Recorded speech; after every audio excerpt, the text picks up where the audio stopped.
வந்தவரை வம்மின் என்று அழையாத துட்டன் உயர் மறையோரை வைத துட்டன் மடவிதவையை கூடி உண்டாய கருவினை மருந்தால் அழித்த துட்டன் நந்தனம் மடம் தடம் அழித்திட்ட துட்டன் நட்பை பகைத்த துட்டன் நவிலுரையிலே தவறு காணினும் சொன்னதே நியாயமென்று ஓது துட்டன் சொந்தமில்லாததை சொந்தம் அது செய்யவென தொந்தரைகள் செய்த துட்டன் சோரர்தம் சொத்துண்ட துட்டன் நான் ஆகலில் துகளில் அன்பை பெருக்கி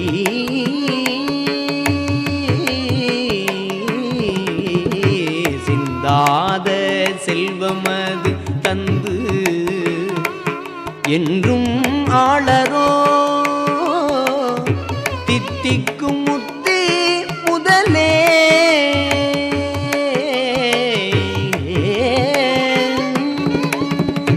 தெள்ளறிவு எனும் சலதி பொங்கும் உள்ளூரில் வளர் சிவசுப்பிரமணிய தேவே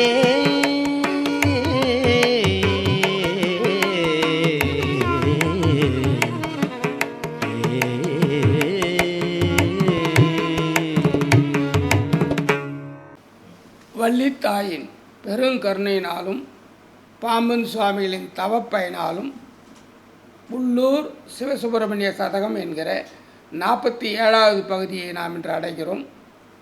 ஆன்மாவின் யாத்திரை 47, தத்துவமசி பயிற்சி பாதை 47. இனிக்கும் முத்திக்கு தலைவனே, தெளிந்த அறிவு கடல் பொங்கும் இதயம் என்னும் அறிவு இருக்கும் தலத்தில் எழுந்து அருளி உள்ள சிவசுப்பிரமணிய கடவுளை, வீடு தேடி வந்தவர்களை வாருங்கள் என்று அன்புடன் அழைக்காத கொடியவன். எப்படி இருக்கா பாருங்க, வீடு தேடி வரவங்களோட அழைக்க மாட்டான், வாருங்கன்னு கூப்பிட மாட்டான். வேத நெறியாளர்களை திட்டும் கொடியவன். எவ்வளோ பேர் எவ்வளோ விஷயங்களில் ஒரு விஷயத்தை ஒரு ஆள் இருப்பான். இவனுக்கு ஏதோ ஒன்று பிடிக்கும், ஒன்று பிடிக்காது. வேத நெறியாளர்களை திட்டும் கொடியவன். இளம் விதவையுடன் கூடியதால் உருவான கருவை அழித்த கொடியவன். நந்தவனம் மடம் திருக்குளங்களை அழித்த கொடியவன். நந்தவனம் மடம் திருக்குளங்களை அழித்த கொடியவன். சாமி காலத்தில் இதெல்லாம் இருந்திருக்குது. நல்ல நண்பர்களை பகைத்து கொண்ட கொடியவன். பிழையாக கூறினாலும் தான் சொன்னதே நியாயம் என்று கூறும் பிடிவாத கொடியவன். ஒரு பிடிவாதக்காரர் இருந்துனே இருப்பான். அவன் சொல்கிறதான் நியாயம் சொல்லி நீ உட்காந்து இருப்பான். அவன் ஒன்றுமே பண்ண முடியாது. அவன் தான் இப்போ நாம் பிறந்திருக்கிறோம். அதுதான் இதில் சொல்கிறார். தனக்கு சொந்தம் இல்லாத பொருள்களை அபகரிக்க அவர்களுக்கு தொந்தரவு கொடுத்த கொடியவன். எப்படியெல்லாம் கொடியவன் வரான் பாருங்களேன்.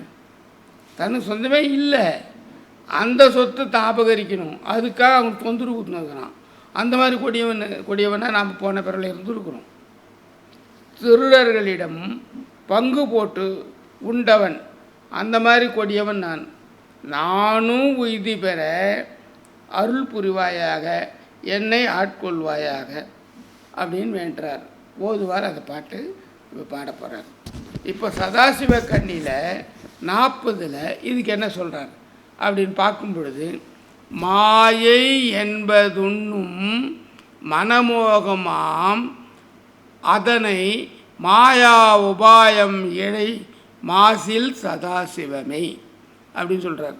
மாயை என்பதுன்னும் மனமோகமாம் அதனை மாயா உபாயம் இழை மாசில் சதாசிவமேங்கிறார். மாயை என்பது நெருங்கி உள்ள மனத்தின் அதிக ஆசை, அது ஒழிய வழியை செய்வாயாக குற்றமில்லாத சதாசிவமே அப்படிங்கிறது இதுக்கு பொருள்.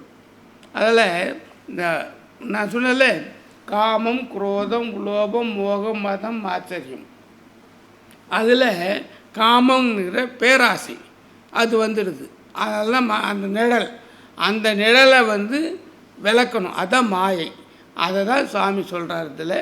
இதை நீங்கள் புரிஞ்சுக்கிட்டு இன்று முதல் முடிஞ்ச வரைக்கும் நம்மளுடைய ஆசைகளை சுருக்கிட்டே வந்தோம்னா, ஒரு 40 வயசுக்கு மேலே இருக்கவங்க, ஒரு 50 வயசுக்கு மேலே இருக்கவங்களாம் கொஞ்சம் கொஞ்சமாக ஆசைகளை குறைச்சிட்டு வந்தோம்னா இறைவன் திருவருளை பெறுவதற்கு சுலபமாக இருக்கும்.